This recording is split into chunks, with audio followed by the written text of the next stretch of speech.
So the work that they're doing here and now expanding to Eastern Washington is very, very important. I know you'll be headquartered here in Spokane, but there will be satellite offices in the Tri-Cities and also up in Wenatchee. We welcome them in Eastern Washington, and we welcome a robust debate on these issues that are so important to our way of life. So it's certainly my pleasure to be here, to welcome the Washington Policy Center to Eastern Washington, and I wish them clearly the very, very best of success. Thank you for having me.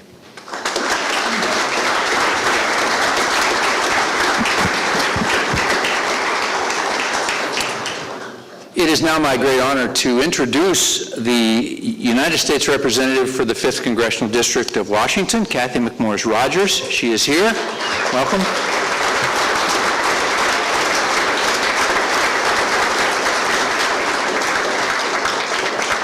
Cathy was elected in 2004 and is now serving with distinction in the House of Representatives as a member of the House Armed Services Committee, the House Resources Committee, and has really taken the next step by being elected to the House Republican leadership. That's a big deal when your colleagues back east decide that you are a leadership quality to lead the entire Republican Party in the Congress, and Cathy has achieved that great distinction.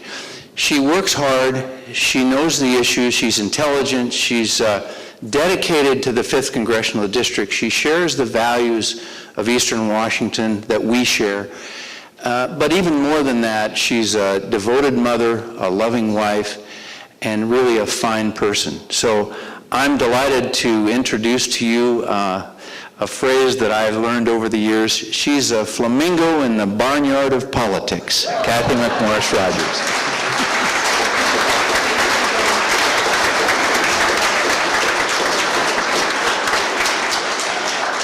Welcome, everyone. This is a great crowd, and I am excited to have the Washington Policy Center expanding their presence in Eastern Washington. I served in the state legislature for 10 years, as you all know, and I worked very closely with the Washington Policy Center during those times, and they are problem solvers, they are part of the solution, and they are a group that you can be proud to be associated with. And as they expand their presence across the state, they're going to be bringing important leadership to the Washington State Legislature and on policies that are important to our future. Today is the anniversary of the stimulus bill, the $800 billion stimulus package that promised unemployment wouldn't go above 8%. We would create or save 3 million jobs. Looking back, unemployment, as you all know, is hovering around 10%. We have lost 3.5 million private sector jobs in the last year. The federal government did grow. Federal government growth is about 37,000 jobs in the last year. Everyone was watching these recent elections, Virginia, Virginia, and then New Jersey, and then Massachusetts. It created quite a buzz in Washington, D.C., as you can imagine. Lots of questions about how Congress, members of Congress, how the president was going to respond. And it was about a week before the State of the Union, and so I think we were all very interested in the State of the Union and what the president was going to say. And for me, I was disappointed that so much of the message seemed to be stay the same course. It was a defense of the stimulus bill. It was advocating for cap and trade, and it was encouraging us just to take a second look at the health care reform bill. And then about 2 days later, then the House Republicans had invited the president to come speak to our Republican retreat. So you probably heard about this. It was the first time in a long time that we'd had that televised. So we invited the president to come. And we had a debate about that, recognizing that it might make him look good. But our goal going into it was to make sure that America understood that we had solutions and that we had what we believed to be better solutions, whether it was economic recovery, on healthcare, on energy, and the picture that we wanted was that picture of our leader, John Boehner, handing our packet to the president. And in that regard, we felt like we had accomplished a great deal in at least trying to counter this notion that we're just the party of no. We are a party of better solutions. There are better ways to stimulate the economy, to ensure that everyone has access to quality and affordable health care, to meet our energy needs. I might just mention, I was encouraged that the president mentioned nuclear in the State of the Union. He also mentioned the importance of domestic exploration and development. And so there are some areas where we can hopefully find some common ground and move the country forward. We're going to be talking with you about the ideas that you have that you think are important as we face 2010. The budget is on the forefront right now. Last week it was introduced, $3.8 trillion budget, and 1.7 of it is deficit, it will be adding to the deficit. So it's like 40% is on the credit card. And as you all know, that's not sustainable. The federal government has to live within its means just like anyone else, like your business, like your family, like the city of Spokane, like the Spokane County and the state of Washington. And I believe more today than ever that we need a balanced budget amendment. We must have some fiscal restraint in Congress. So there's a lot on the plate. I am thrilled to see so many of you here, so many of you getting involved, engaging. This is a critical time for our country, and I am excited to have the Washington Policy Center leading the way here in Washington State, and all of you being involved in that effort. Thank you very much.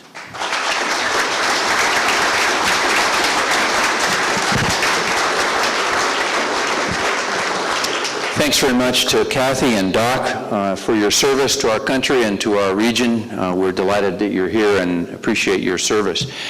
Every good organization needs a leader, a strong leader, and the chairman of the board of the Washington Policy Center is that strong leader. His name is Greg Porter. I'm going to introduce him here in 1 second. He's an accountant in Seattle, and he sends out these wonderful emails that tells you the tax consequences of legislation that's coming out of the nation's capital, and I appreciate it, Greg.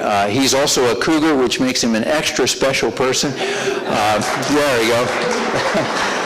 He played football at Washington State. He's really a fine leader and has led the Washington Policy Center to greater heights. Certainly the Eastern Washington component is part of that altitude that he has reached as the chairman. So with that, I'm proud to introduce to you Greg Porter, the chairman of the Washington Policy Center Board.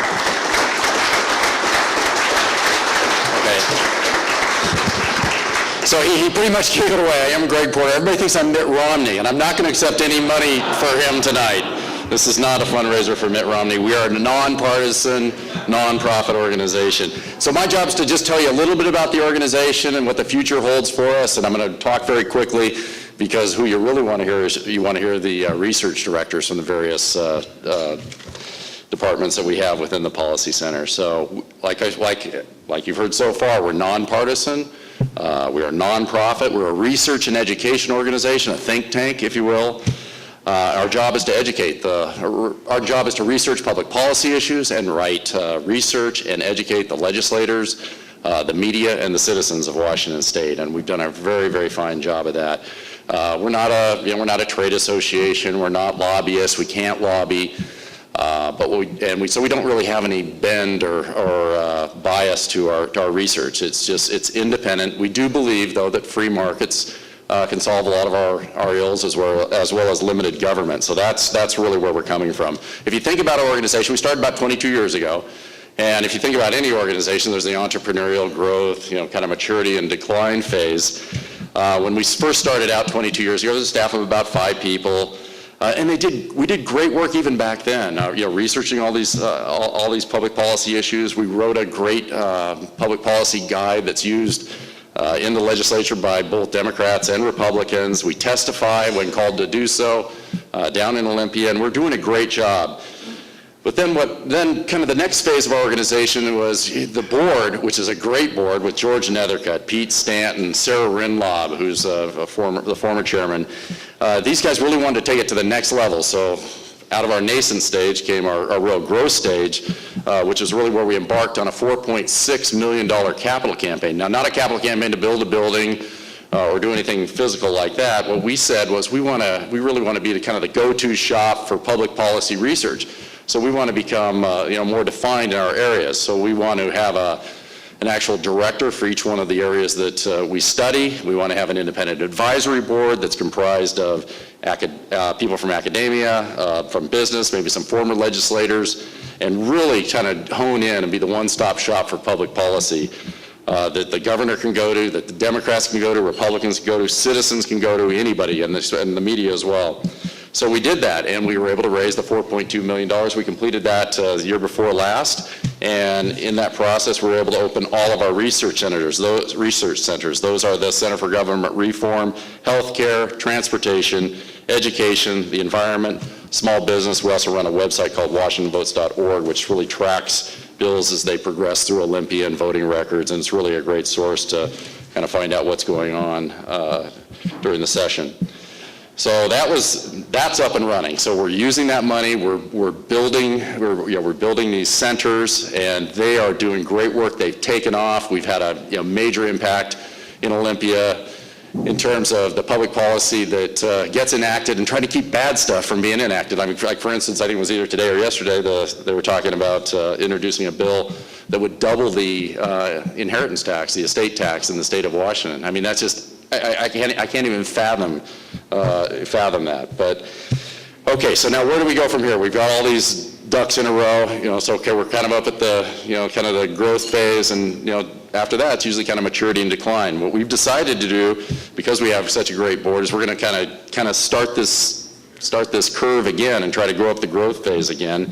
And we entered into a huge strategic marketing or strategic plan for the organization, rather, where we're really going to kind of concentrate on two things. One being our geographic footprint. Yes, we have an office in Olympia, which is relatively new within the past couple of years. Yes, we have an office in Seattle, but we really felt that, and we had an Eastern Washington advisory board as well that was very active. But what we wanted to do is we said, hey, the people in Eastern Washington, we really want to make sure they have unique things that are germane to them, that are public policy issues that we need to make sure we're addressing, because we're a state organization. We want to represent everybody in the entire state. So we made a concerted effort to go out and try to find the best director for our organization. You're going to learn more about Chris in a few minutes, but and we hired him, and he is absolutely wonderful. So we want to have a footprint here. We want to represent Eastern Washington, and we want to address the policy issues that are germane to that side of the state, and make sure that we're providing all the service that we need to provide for every citizen of the entire state. So geographically, we've got that dialed in, and we're celebrating that tonight. We also want to get into the minds of everybody throughout the state. Now, we're not going to be able to probably tackle some of the hardcore liberals that may not agree with some of our free market orientation. But what we can do is we can really start with kind of some of the younger people in the state, and we formed a young professionals board as well. So we're trying to get down into colleges and get associated with the younger people that are going to be our future leaders and get them kind of pointed in the right direction. So we're excited about that. The other thing is, we don't want to always be preaching to the choir too. So granted, I mean, everybody in here, I'm sure it's, this is our choir, and we want to preach to you, and we're very appreciative for everything you've done, but we've got to somehow, widen this tent a little bit.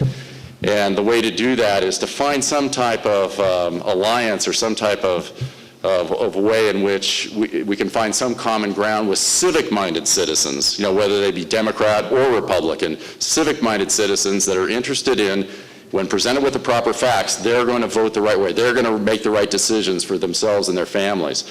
And that's really what we've taken on as well. And because we have the variety of centers, we can align ourselves with certain people that may agree with us on certain issues, but may not on others. So for instance, an example of that is Scott Oakey, who is not a strong conservative and is very liberal in certain areas, but he was totally aligned with us on our education beliefs, and we entered into a project with him where he authored the book, and we edited it and produced it.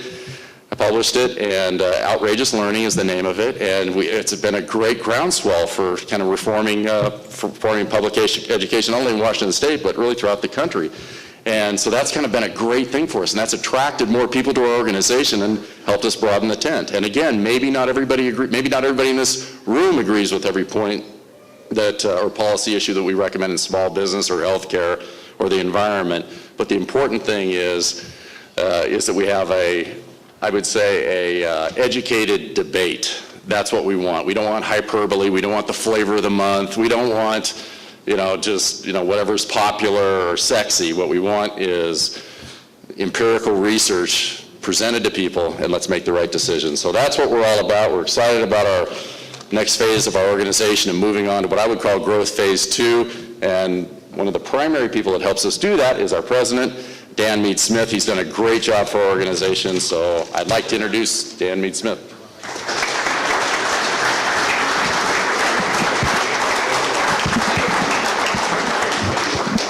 All right, thanks, Greg. We want to bring up our research directors so you can hear from them. So the program will go on for a little bit longer, but I hope you can stay with us and hear from our research folks. There's tables around the room for each of our 7 research centers, so I hope you'll pick up some of their material. They'll be talking about some of the issues, and I hope you'll pick some of that up. But I want to thank a few folks tonight before we get into the main part of our program. I want to thank Rich Hadley. I saw Rich earlier. Our office is actually going to be in the Greater Spokane Inc. building. So there's Rich. I want to thank Greater Spokane Inc. and Rich for all their help. They've been a great partner of ours over the years. We've worked on some projects, but now we're thrilled to actually be physically in their building. So we're looking forward to that. And also, I want to thank both members of Congress that are here tonight. Doc Hastings and Kathy McMorris Rogers have been great partners of ours over the years, so we're thrilled to have them with us for this big night when we open our office here in Eastern Washington. As Greg mentioned, we've had an Eastern Washington Advisory Board for several years, and normally I would have them stand, but since most of you are standing, you won't be able to tell who they are. We have a list of our Eastern Washington Advisory Board, business leaders, policy leaders here in the Spokane area and across Eastern Washington. They're listed in your packet. There's also a board as you leave. So I want to make sure you know the folks that are involved in our organization here in Eastern Washington. And George Nethercutt, as Greg mentioned, has been on our board of directors for the past 5 years, and we're thrilled to have him with us tonight, and he's been instrumental in getting us to this point.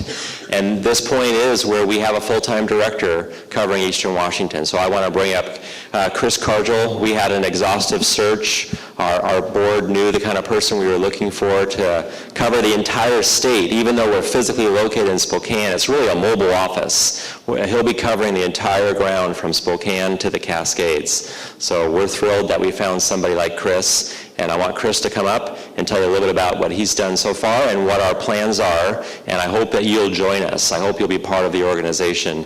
I hope you'll take the folder home and join the Washington Policy Center and be part of what Chris is building over here. It's very exciting. Chris?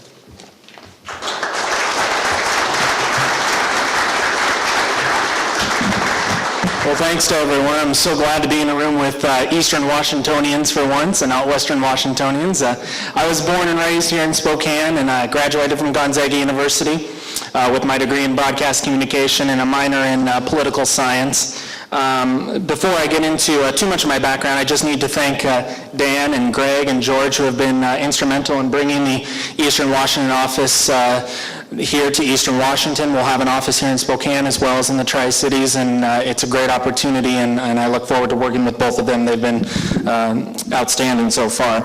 I also need to thank the Columbia Society members who you'll see on that board, who have contributed to our Eastern Washington office and our Eastern Washington cause. And again, we wouldn't be here tonight without all of them, so I thank you very much for all of your support.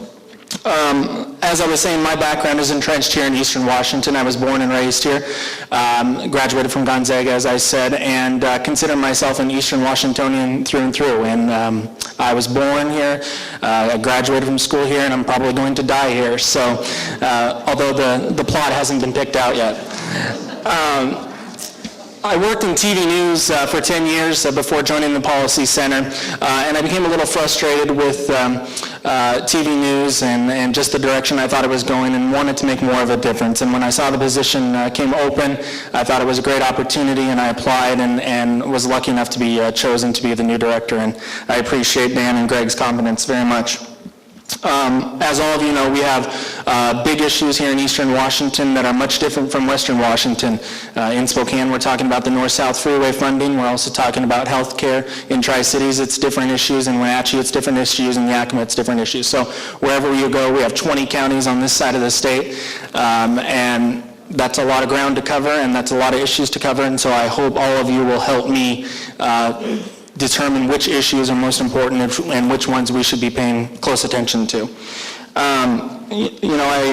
We've talked a little bit about the current actions of government, and they remind me of the story of a fourth grade boy who needed more to do in his class. He was getting his assignments done right away, and the teacher decided to put him in charge of the school supply store. So he was there in the school supply store after school in the morning, and he decided when the teacher was out of town that he was going to have a sale at the school supply store. But he was an 8-year-old boy, so he didn't really know what sales were all about, so he just started slashing prices. So, the pencil that was supposed to sell for 50 cents was now 20 cents. And the peachy that was supposed to sell for $1 was now 20 cents. Well, the sales increased a lot, but then the teacher got the bill and noticed that we weren't bringing in enough money. Well, I was that fourth grade boy who did that, and my family has never let me live that down. We've had a lot of success so far here in Eastern Washington, and I hope we'll continue to have that success, but we can't do it without all of you. We made a lot of trips so far, meeting with community members, getting our name out there, and that's really going to be the first step, is getting cemented and getting our feet grounded here in Eastern Washington. So we look forward to working with all of you to make that happen, and I take this responsibility very seriously. I'm humbled to be in this position, and overall, our goal is to make the Policy Center respected, requested, and researched here in Eastern Washington. And to that end, we're going to start probably in the next 2 weeks or so, the Lead the Way report, which you'll see back on the Small Business Center table. It's 24 ways to improve the small business climate in the state, and we are going to embark on a road trip and take that to 24 communities in Eastern Washington.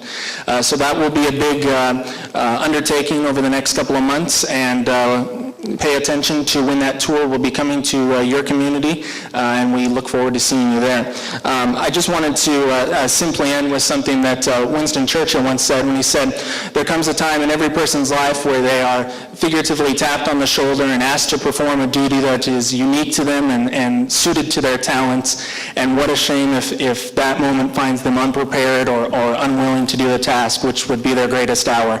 And I think that applies very much so to the Eastern Washington office of the Policy Center, and I pledge to all of you tonight that this will be one of our finest hours, and I look forward to working with all of you to make that happen. Thank you very much.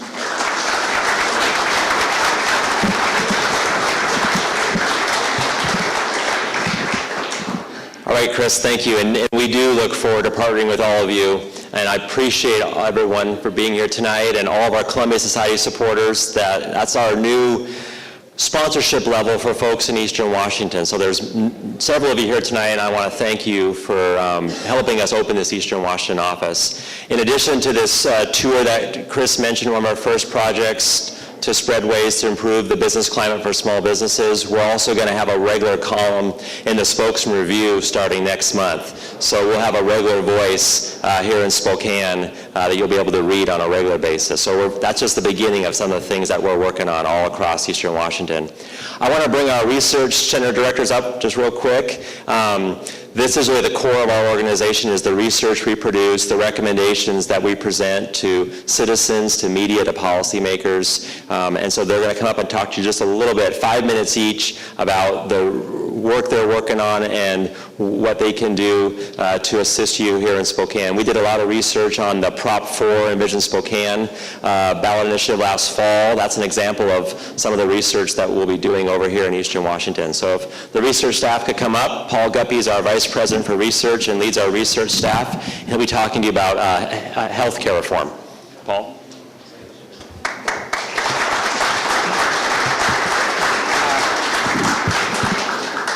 Thanks for coming here tonight. This is a great turnout, and you've heard an overview of what our organization is about. Just to add quickly to what Greg said about our capital campaign, we didn't, our board led us on this campaign, and we didn't invest in a building or a facility. Instead, we really invested in human capital, and that's the staff that you're going to see here tonight. It's that expertise that we've been adding over the years, most recently by adding Chris onto the staff, that has allowed us to become such an effective statewide organization that you're hearing about. Our center directors, since I oversee them, I guess I'm allowed to say that they're really remarkable people. We've had a real focus on recruiting talent into the organization. The definition to be a center director to work for us is very simple. You have to have intellectual curiosity, academic integrity, follow the numbers, the research, be able to crunch numbers and analyze texts, be a good writer, effective communication skills, public speaking, do radio, TV, organize the budget for your center, be a manager and an entrepreneur. So if you can do all those things, you are all set to work for us. And actually, our center directors do a good job at that. I'm being a little silly, but they really do accomplish that. The issue that Dan asked me to talk about is healthcare, and the reason for that is because Dr. Roger Stark, who is the director of our healthcare center, is not here tonight, but he has been engaged in a year-long project, as you would expect, on the #1 issue that has faced our country over the last year, and that is healthcare reform. So Roger has been very effective at analyzing what's going on in Washington, D.C. One of the most effective, short, concise descriptions that he wrote is how Obamacare would affect Washington State. That has appeared in newspapers across the country, across our state, and on the web. And so what I'll do is just fill in his place to give a quick overview of what's going on with healthcare. First, pardon me? Oh, louder? Okay, I'll speak louder. So to give background on healthcare, again, as analysts, we look at healthcare policy in the United States and notice that our country is unique in all countries in that we have an employer-based healthcare system. So the vast majority of Americans who have coverage receive coverage from their employer. And we ask why? How did that come about? And it's really an accident of history that in the 1940s during World War II, the government had created wage and price controls, so employers began to offer healthcare policies as an extra incentive in hiring staff, since they weren't able to they weren't allowed to give them a raise. After World War II, business people asked a very logical question to the IRS, which was, all of our other business expenses are tax deductible, and we're buying these insurance policies for our employees. Aren't those tax deductible too as a business expense? And the IRS said yes. And then in the 1950s, Congress put that into law. So what that did was create a 60-year period in which there was an essential product in our economy, which if you got it from your employer, if you earned it through the workplace as your compensation, you received it tax-free.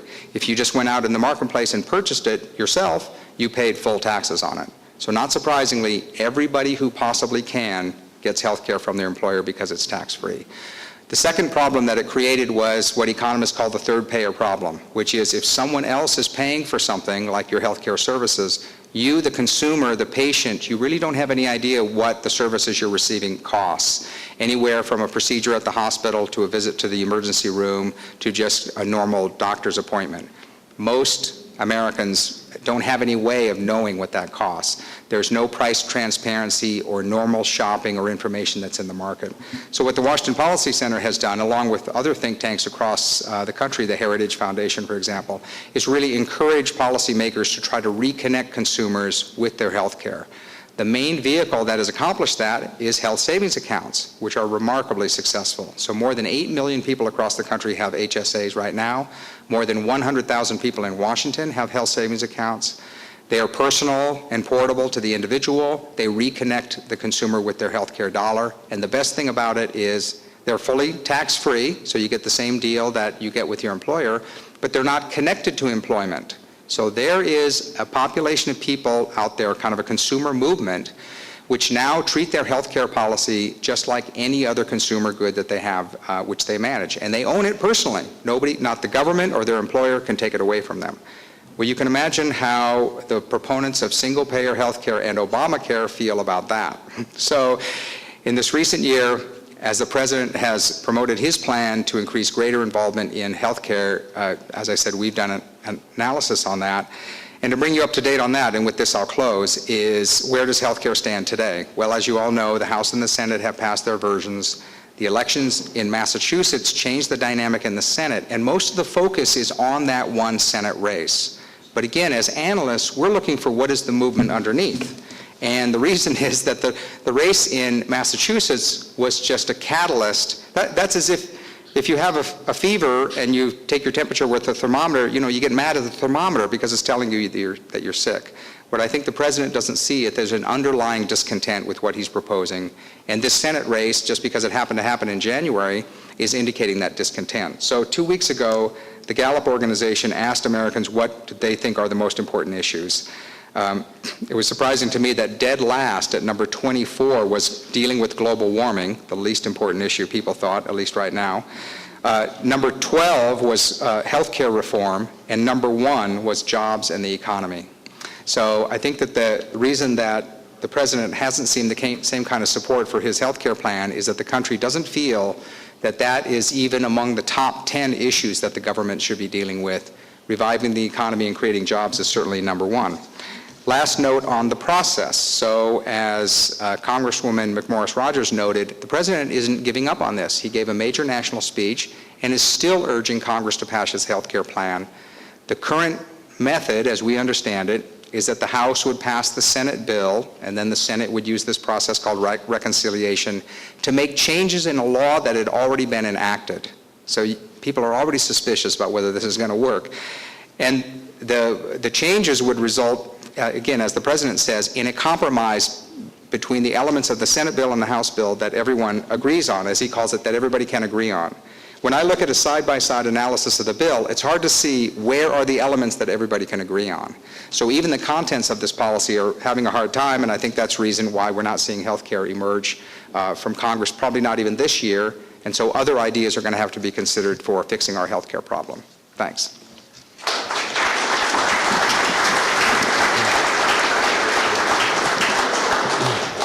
Well, healthcare is the biggest issue federally, the biggest issue here in our state legislature, and we're right in the middle of our legislative session. That's the state budget and taxes. And the number of new tax bills that have been introduced is staggering. That we'll see what will happen over the next few weeks. Jason Mercier runs our Center for Government Reform, and he's going to talk to you about what's going on in Olympia on budget and tax issues. Thank you, Dan. Well, I've never been accused of being the bearer of good news, and I'm going to continue that trend tonight. What started off as a slow, tedious dribble of tax bills has swelled into a full tsunami threatening to overtake our recession-strained wallets. And all of that is being brought to us courtesy of one bill that has passed the Senate and is now being voted on as we speak on the House floor. And that's the 2/3 protection for tax increases. Voters have passed this protection 3 times, 1993, 1998, and 2007. Each time the legislature has temporarily suspended it or in effect done a full repeal. And they dislike that protection so much that the Senate voted twice last week to get rid of it. Let me give you a little background on that.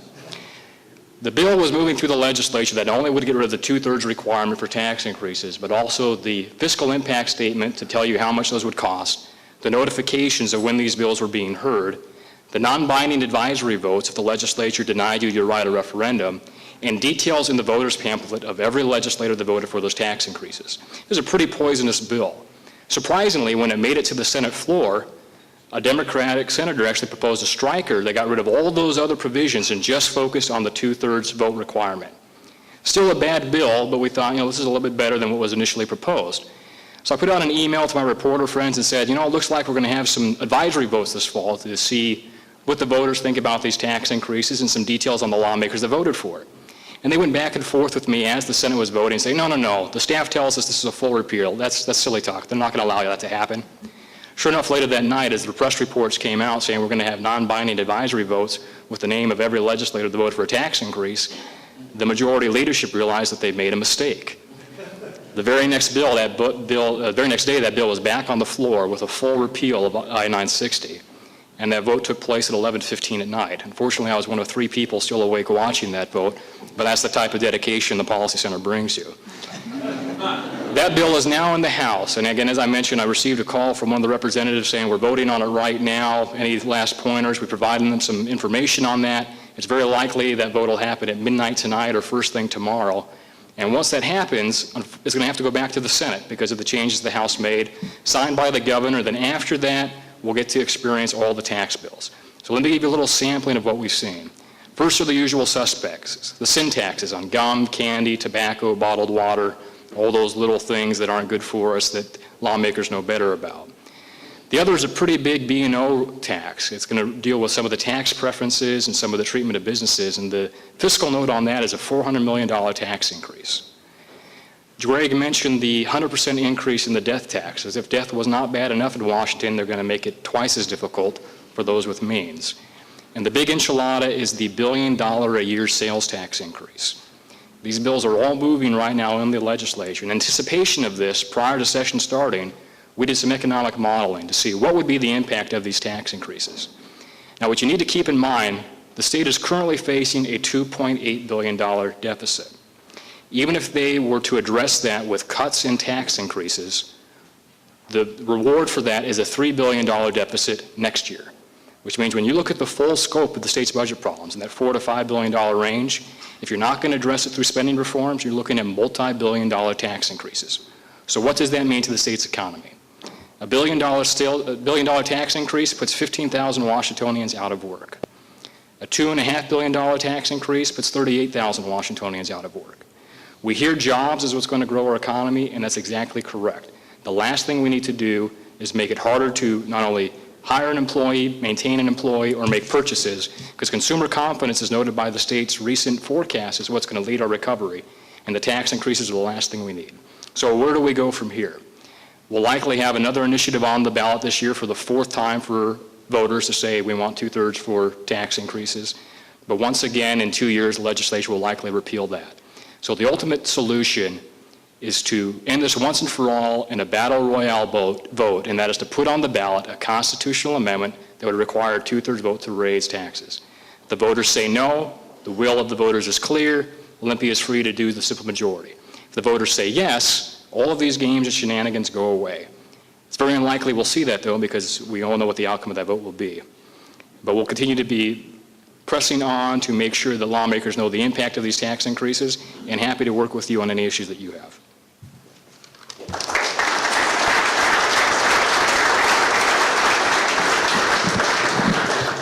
Jason's also laid out our ideas to balance the budget without raising taxes, which is in your packet. We wrote an op-ed in the Seattle Times before session started. We also have an article about ways the state can contract out more services, which we think, we have numerous ideas of ways the state can get through this process. That's some of the things that we bring to the policy debate.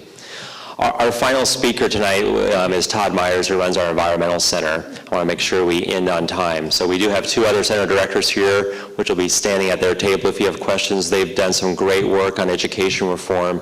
You heard about Scott Oakey's book that we published. We're doing some groundbreaking research on ways we can reform education in our state, and Lee Finna is our education director. Mike Ennis runs our transportation center. You heard the North-South Freeway come up as one issue that we've looked at. We're also looking at getting involved in some local Spokane transportation issues and getting involved in some Spokane transportation boards too. So we're excited for that. And Mike's done a great job on transportation. But I want to bring up Todd Myers, who runs our Environmental Center, as our final center speaker tonight. Todd.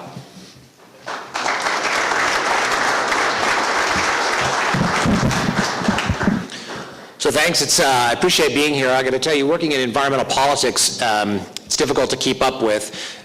These days, it used to be that when they argued for environmental policies, they argued on the basis of protecting the environment, leaving sustainable legacy for children. But now they actually argue that by spending, increasing taxes, increasing environmental regulation, that will actually create green jobs.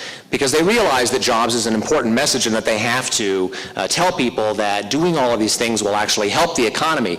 And it reminds me actually of a bar up in Alaska. Anybody heard of Chilkoot Charlie's? Anybody been to Chilkoot? Nobody will admit to going to Chilkoot Charlie's, apparently. Chilkoot Charlie's has a fantastic slogan on the front door. It says, "We cheat the other guy and pass the savings on to you." And that, I think that pretty much sums up so much of what we hear in environmental politics these days, it's very difficult sometimes to get into the mind of environmentalists, especially from Seattle. When you tell them that their ideas are BS, they think that's a good thing because, well, after all, it's compostable and it creates methane for natural energy. The problem is that so often what we're doing in environmental policy is not working, and the trade-offs are worse for the economy and often for the environment than the benefit of the policies that you get. So let me just give you one example. Last year in the legislature, the governor tried to pass a cap-and-trade bill along with some other things to address the concerns that she had about climate change and carbon emissions.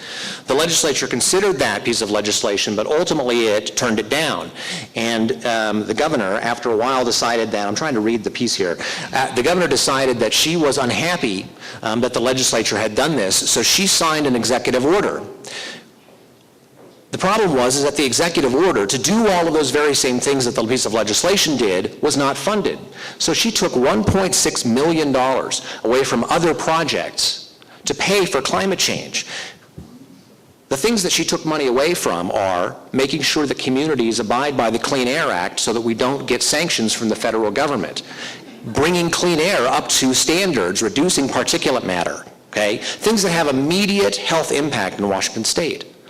Addressing toxic hotspots. So if somebody finds a hotspot with toxics, the money that used to go, or part of the money that used to go to addressing that, was swept away to address climate change and to do what the governor wanted. And the fundamental problem is that we are not setting priorities about what we do to help the environment. And sure enough, those things were all cut because the money was taken away inside the Department of Ecology for them, and now the environmental community is back in the legislature asking for that money in a very tight budget year. They're very unlikely to get it. So ultimately what we've done is that we have funded a project that will make no impact on the environment for at the very soonest 2 years and most likely a decade from now.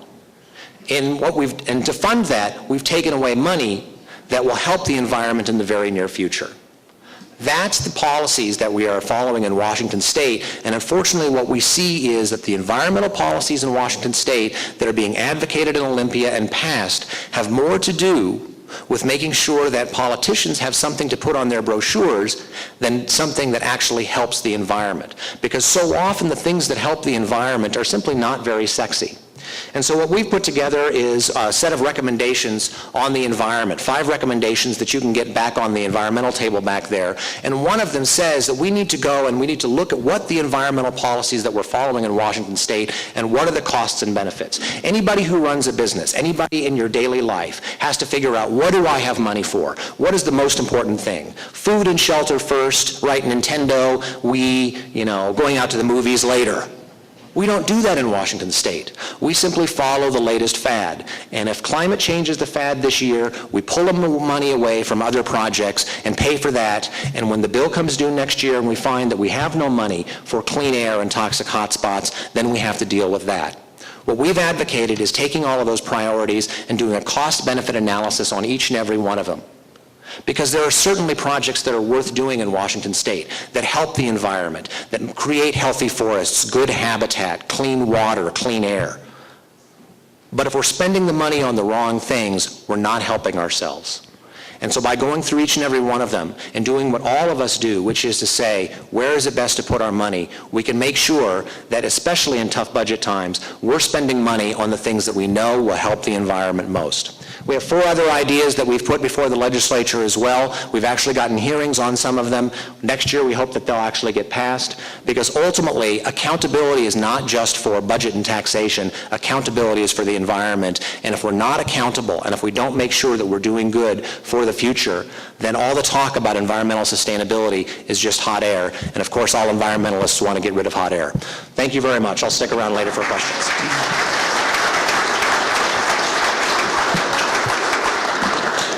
So I hope that gave you a good flavor of the kind of research that we do, the programs we put on, the talent we have on our staff, and how we can help you over here in Eastern Washington. I want to invite George Nethercat again up just to make some closing comments. George. Thank you. Thank you. Well, I want to thank you all for being here tonight. I appreciate so much your attention to the Washington Policy Center and joining with us in the excitement of opening an Eastern Washington office. This is a big deal for us. It's a big deal for you because, as you've heard from several of these speakers tonight, the center experts, they're dealing with issues that are going to affect your life, your business life, your personal life. And so having them fighting for our values and our interests, I think is a good thing. And so I urge you, as you finish your conversations tonight, keep eating the food, keep drinking the drink, enjoy your time here. You don't have to leave. But I would urge you, as you think through what you've heard tonight, and as you have a chance to go around to the education table and the transportation table and the small business table and government reform table, as you get that information, I would urge you to think about joining this organization. It's not a heavy lift. It's, $50, I think, to join and become a member of the Washington Policy Center. You'll get updates on a day-to-day basis, week-to-week, periodic basis, letting you know what's happening in Olympia.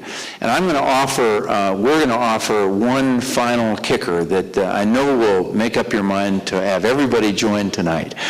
I've written a book, and it's coming out in about 5 weeks. And it talks about, as Greg did, the civics education or lack of civics education that exists in American society today. It's a good book. You'll like it. I've read it, and I like it. So that's a testimonial. But if you join tonight the Washington Policy Center, you'll get a copy of this book, and I'll even sign it for you if it's something that you want me to do. But anyway, it's a great cause that you'd be supporting, and that's not just the book, but that's the Washington Policy Center and all the good work that all of these fine people are doing to make our lives better and be faithful to the idea of a free market society. So God bless you all. Thank you for coming, and we'll see you soon.